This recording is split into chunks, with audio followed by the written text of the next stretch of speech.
Good afternoon. I'm Brian Reagan. This is Tyler Kelly. And we welcome you to our midday meditation on the Gospels.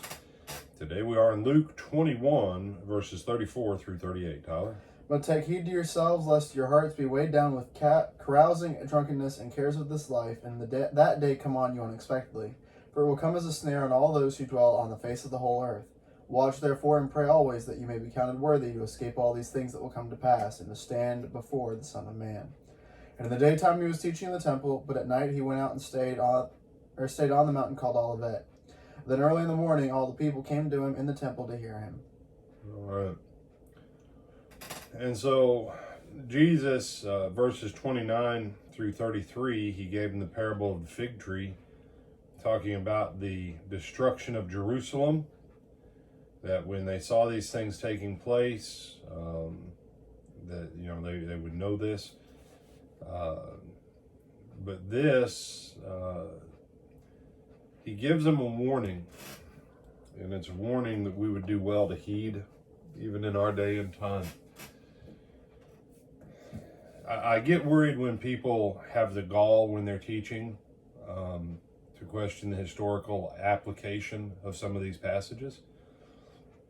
Apply it in its historical context, and then identify the truth. Because our time that we live in is really no different than their time. People are still sinful. And people have greed and everything else. So, what is the danger of economic prosperity, Tyler, in a country? Laziness. Okay, laziness. Not if you have economic prosperity. If you get all the way up to that economic prosperous level or whatever, and then you get comfortable with where you're at, that would be where the laziness would come in. Comfortable complacency. There you go, complacency, yes. Yes, not laziness. That's what I meant. Yeah.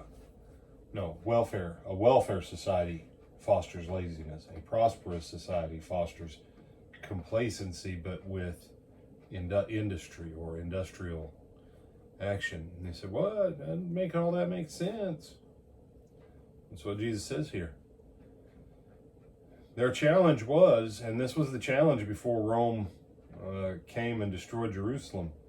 Jerusalem was doing very well. They had recovered from the economic downturn that we read about with Paul when he was putting together the collection for the saints in the 50s. So by the late 60s, before Nero dies, Rome has come back. Rome is doing well. Jerusalem is doing well. The trade is going great guns.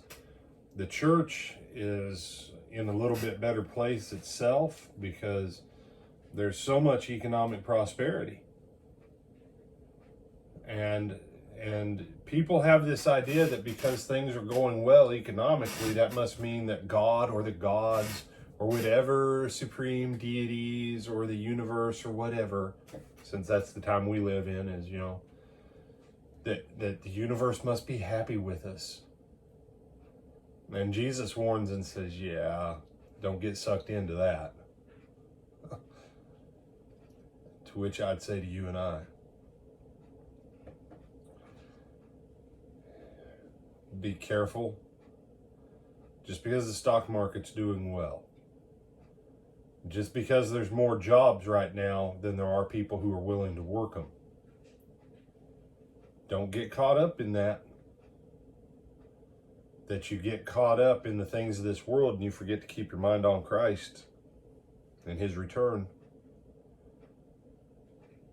Because how long does it take for an entire country or an entire world to fall?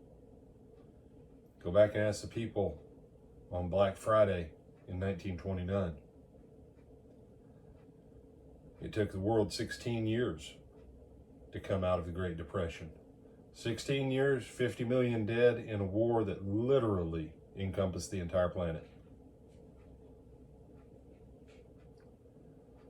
Because the Roaring 20s, you know what they said, Tyler? Because I know you're a student of history. World War I began, we didn't get into it because we said it was a European problem. Then we finally get into it under Woodrow Wilson. Now, Wilson was kind of crazy on some stuff, but Wilson was also a man of deep faith. He just had some crazy ideas, politically speaking.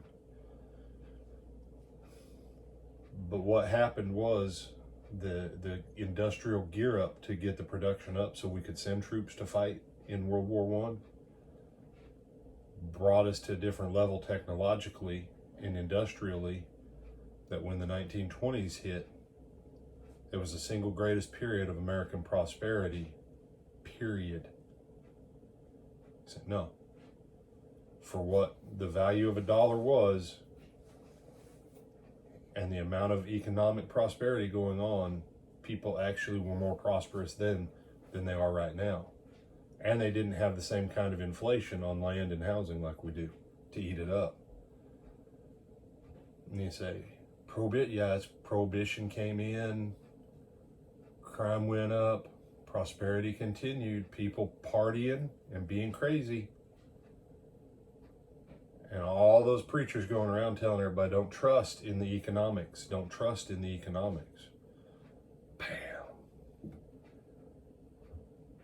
Who else fell when the American stock market crashed that day, Tyler? Didn't like every other country that was dealing with our economy? Yeah. Only the third world countries that already had nothing. Germany, England, Russia, everyone. You say, Russia, I thought Russia was under the communists. Yeah, it was already bad. It got worse. And what did that pave the way for? What did the crash of the American stock market finish paving the way for that opened the door on World War II? It was the crash of the political party that was out or opposing Hitler, right? Yeah.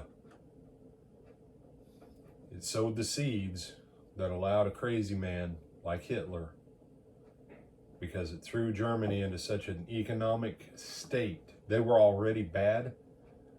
When America's economy fell, it got so bad for Germany that literally people would take a wheelbarrow full of German Deutschmarks, German currency, to go buy bread. And if they didn't leave someone guarding the wheelbarrow, people would steal the wheelbarrow and dump the money.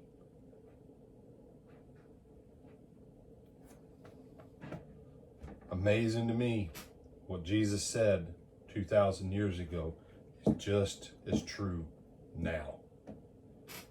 The Bible, it's never not current event. Some other thoughts? No, sir. All right, I'm Brian Reagan. This is Tyler Kelly. I bid you good afternoon.